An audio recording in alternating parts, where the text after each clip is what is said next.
नमस्कार, फौजी lecturer YouTube channel पर आपका स्वागत है। आज हम बच्चों से संबंधित एक और घटना आपके साथ शेयर करेंगे। अक्सर आपने देखा होगा, जब भी हम बच्चों का दाखिला कराते हैं तो ये देखते हैं कि किस स्कूल में पढ़ाई अच्छी होती है। उस स्कूल में भी एडमिशन कराने के बाद ये देखते हैं कि कौन से सेक्शन में अच्छी पढ़ाई होती है या कौन कौन से टीचर्स हैं जो अच्छा बच्चों को पढ़ाते हैं। जब रिजल्ट आता है उसमें बहुत से टीचर्स ये कहते हैं कि मेरा रिजल्ट 100% आया। दरअसल जो रिजल्ट आता है उसके पीछे भी बहुत से कारण होते हैं। अकेला टीचर्स के ऊपर या अकेला स्कूल के ऊपर डिपेंड नहीं होता। उसमें सबसे मेन होता है बच्चे का उस सब्जेक्ट में इंटरेस्ट कितना है। बच्चे का जितना ज़्यादा जिस सब्जेक्ट में इंटरेस्ट होगा उस सब्जेक्ट में बच्चा उतने ही ज़्यादा अंक स्कोर करेगा। दूसरा, स्कूल का भी अहम रोल रहता है। तीसरा, सब्जेक्ट टीचर का भी अहम रोल रहता है। उसके बाद घर का इन्वायरमेंट कैसा है, फिर उसके फ्रेंडशिप सर्कल कैसा है, जिस मोहल्ले में रहते हैं वहाँ का इन्वायरमेंट कैसा है, ये सब चीज़ें बच्चे को प्रभावित करती हैं। तो ऐसी ही हम एक घटना शेयर कर रहे हैं। एक स्कूल में जब मैं पढ़ाता था उस समय उस स्कूल में इकोनॉमिक्स का जो लेक्चरर था वो रिटायर हो गया था। इकोनॉमिक्स पढ़ाने के लिए उस स्कूल में कोई भी लेक्चरर नहीं था। एक दिन मैं पेड़ के नीचे बैठा था, खाली घंटी थी। प्रिंसिपल मैडम मेरे पास आई और कहने लगी कि सुरेश जी, क्या आपने बीए में इकोनॉमिक्स पढ़ी है? मैंने कहा नहीं मैम, बीए में मैंने इकोनॉमिक्स नहीं पढ़ी है, मैंने एमए इकोनॉमिक्स कर रखी है। मैडम ने कहा कि ये तो और भी अच्छा है। मैंने कहा ऐसे तो मैंने एक प्राइवेट स्कूल में 15 महीने इकोनॉमिक्स पढ़ा भी है 2007 के अंदर। मैंने मैडम से पूछा क्या काम था, तो उन्होंने कहा कि हमारे स्कूल में जो गुप्ता जी थे इकोनॉमिक्स के लेक्चरर, वो रिटायर हो गए हैं। इकोनॉमिक्स पढ़ाने के लिए कोई टीचर नहीं है, अगर आप पढ़ा देते तो बच्चों का भला हो जाता है।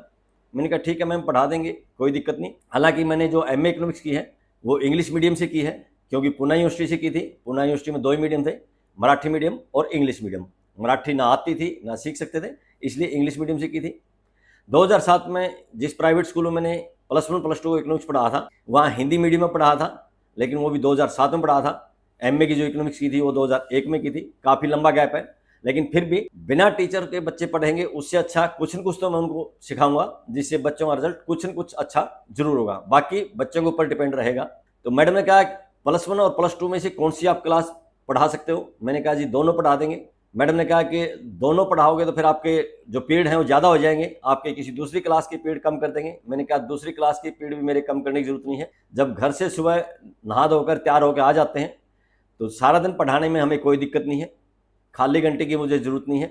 लेकिन जब टाइम टेबल एडजस्ट करने लगे, क्योंकि उस स्कूल में मैं +1 को हिस्ट्री पढ़ाता था और हिस्ट्री की इकोनॉमिक्स की जो पीरियड लगते थे वो पैरेलल थे, यानी कि जो बच्चे इकोनॉमिक्स में थे वो इकोनॉमिक्स में जाते थे उसी घंटे में, जो हिस्ट्री के थे वो हिस्ट्री में जाते थे। हिस्ट्री क्योंकि मेरा मेन सब्जेक्ट है, हिस्ट्री की पोस्ट पे ही मैं हिस्ट्री लेक्चरर था, तो इसलिए हिस्ट्री तो छोड़ नहीं सकते थे। प्रिंसिपल मैडम ने मुझे कहा कि +1 में आपके जो पीरियड है वो क्लैश हो रहे हैं, इसलिए आपको सिर्फ +2 क्लास दे रहे हैं। मैंने कहा ठीक है जी, +2 दे दीजिए, कोई दिक्कत नहीं। तो +2 क्लास देने के बाद जब मैं +2 क्लास में गया, वहाँ इकोनॉमिक्स के सिर्फ 15 बच्चे थे, जिसमें से 11 लड़कियाँ थी और 4 लड़के थे। सभी बच्चे बड़े सिंसियर थे, अपने काम के प्रति बड़े वफादार थे, स्वभाव से बड़े सही थे, बात अच्छे से सुनते थे। तो मैंने इनको कहा कि आपको जो इकोनॉमिक्स पढ़ाते थे गुप्ता सर, वो रिटायर हो चुके हैं और अभी 2 महीने आपका ऑलरेडी निकल चुका है, सिलेबस हमने कवर करना है। मैंने इकोनॉमिक्स की एमए की है पूना यूनिवर्सिटी से, इंग्लिश मीडियम से, वो भी 2001 में, और 2007 में एक प्राइवेट स्कूल में 1 साल के लिए मैंने पढ़ा है।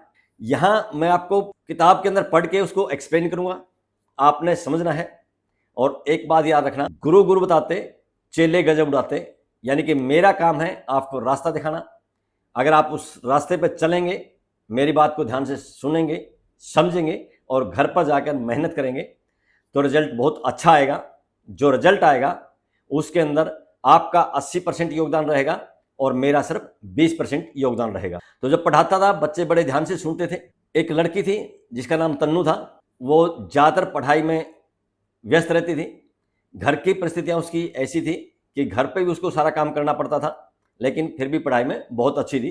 मुझे उम्मीद थी कि वो बहुत अच्छा रिजल्ट ले आएगी, लेकिन जो उसकी हैंडराइटिंग थी उतनी अच्छी नहीं थी। मुझे उस चीज़ का डर भी था कि कहीं हैंडराइटिंग की वजह से इसके नंबर कम ना हो जाए। दूसरा एक लड़का था जिसका नाम सूरज था, उसकी हैंडराइटिंग बहुत ज़्यादा सुंदर थी। अक्सर लड़कियों की हैंडराइटिंग सुंदर होती है, लेकिन सूरज की हैंडराइटिंग बहुत ज़्यादा सुंदर थी। पढ़ाई में भी बहुत होशियार था और उससे उम्मीद थी कि हो सकता है वो तन्नू से भी ज़्यादा नंबर ले आए। जब बोर्ड का रिजल्ट आया तो तन्नू के 100 में से 95 अंक थे यानी कि 80 में से उसके 75 थे और 20 नंबर इंटरनल असेसमेंट के थे। सूरज के 100 में से 86 अंक थे, यानी कि 80 में से 66 थे। इंटरनल असेसमेंट के 20 अंक थे। एक लड़की थी रेनू, उसको 80 में से सिर्फ 32 अंक मिले और 20 नंबर उसके असेसमेंट के थे, यानी कि 100 में से उसको 52 अंक थे। जबकि अगर उसका पिछला ट्रैक देखा जाए, सेट के exam, half yearly exam, pre board exam, उन सब में उसका स्कोर अच्छा था और उम्मीद थी कि 80 में से उसके 60 के आसपास कम से कम अंक आने चाहिए। सूरज के भी 80 में से 75 और 80 के बीच में आने चाहिए। सूरज के भी काफी कम थे, रेनू के भी काफी कम थे।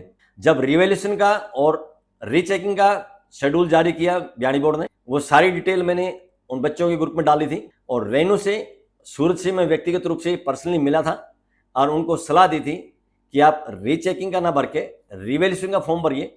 रीचेकिंग में फीस थोड़ी कम होती है, रिवैल्यूएशन में फीस थोड़ी ज़्यादा होती है, लेकिन रिवैल्यूएशन में आपके नंबर बढ़ने की ज़्यादा संभावना है। मैंने उनको एक उदाहरण भी दिया था कि सामलो कला में एक लड़का था, उसके 2 सब्जेक्ट में नंबर कम थे और उसको उम्मीद थी कि उसने जो पेपर किया है, आंसर जो लिखे हैं वो उतने अच्छे लिखे थे, जितने अच्छे लिखे थे उतने अच्छे अंक नहीं आए थे। उस बच्चे ने रिवैल्यूएशन का 2 सब्जेक्ट के लिए भरा था और दोनों सब्जेक्ट में उसके नंबर बढ़कर आ गए थे। एक में 9 नंबर बढ़ के आए थे और एक में 10 नंबर बढ़ के आए थे। बच्चों को मैंने ये भी कहा कि जब रिवैल्यूएशन का या रीचेकिंग का जब हम भरते हैं, अगर हमारे नंबर जो पहले रिजल्ट आया था उससे कम आते हैं तो भिवानी बोर्ड ज़्यादा नंबर को मानता है जो पहले आए थे, और अगर हमारे नंबर बढ़ के आ जाते हैं तो बढ़े हुए अंक की अलग से मार्कशीट हमारे पास आ जाएगी। साथ में मैंने उनको बताया था जो रिवैल्यूएशन की फीस है वो ज़्यादा है, लेकिन अगर आपके जो अंक है रिवैल्यूएशन में 15% से ज़्यादा बढ़ जाते हैं तो उसमें आधे से के लगभग आधे से भी ज़्यादा फीस भिवानी बोर्ड रिफंड कर देता है। बच्चों को मैंने ये भी कहा, भाई अगर आपके घर वाले फीस भरने में असमर्थ है या फीस नहीं देना चाहते, अब दोनों बच्चों की फीस मैं भर देता हूँ, लेकिन दोनों बच्चों को इकोनॉमिक्स का रिवैल्यूएशन का फॉर्म जरूर भरना चाहिए। रेनू कहा था कि नहीं सर, फीस की कोई प्रॉब्लम नहीं है और घर वाले कह रहे हैं कि रिवैल्यूएशन का फॉर्म भर दो, मैं भरूंगी। सूरज को बार बार कहने के बाद भी सूरज ने कहा नहीं सर, मैं नहीं भरना चाहता। मैंने कहा क्यों नहीं भरना चाहते? बोले सर ज़्यादा अंक आएंगे, फिर एक उम्मीद ज़्यादा होती है, मैं उम्मीद ज़्यादा होनी भी चाहिए और आपसे उम्मीद नहीं करेंगे तो किससे उम्मीद करेंगे? मैंने कहा आप ये बताइए, अगर आपका पेपर अच्छा नहीं आया फिर तो आप कह सकते हैं नहीं मैं संतुष्ट हूँ। बोला नहीं सर, पेपर बहुत अच्छा है। 80 नंबर का जो पेपर हुआ था, 80 नंबर में से मेरे सिर्फ 2 क्वेश्चन ऐसे थे जो गलत हुए थे, एक नंबर के, यानी कि 80 में से मुझे 78 नंबर आना चाहिए थे और 20 नंबर उसके इंटरनल के थे, उसके 98 आने चाहिए थे। जबकि उसकी रिटर्न में, लिखित परीक्षा में आए कितने? 80 में से 66, 20 इंटरनल के 86 नंबर आए, उसके 12 अंक बढ़ सकते थे, लेकिन सूरज ने रिवैल्यूएशन का फॉर्म नहीं भरा। और रेनू ने बाद में पता चला, जब रिवैल्यूएशन का रिजल्ट आया तो मैंने रेनू से बात किया कि बेटी रिवैल्यूएशन का रिजल्ट आ गया है, आपका रिजल्ट क्या रहा, अंक बढ़े या नहीं बढ़े, बढ़े तो कितने बढ़े? उन्होंने जवाब दिया कि सर मैंने रिवैल्यूएशन का फॉर्म ही नहीं भरा। मैंने कहा क्यों नहीं भरा, भरना चाहिए था? बोला बस सर ऐसे ही नहीं भरा। रिवैल्यूएशन और रीचेकिंग में क्या अंतर होता है वो आने वाली किसी अलग वीडियो में आपको डिटेल से बताऊंगा। आज की इस वीडियो में बस इतना ही।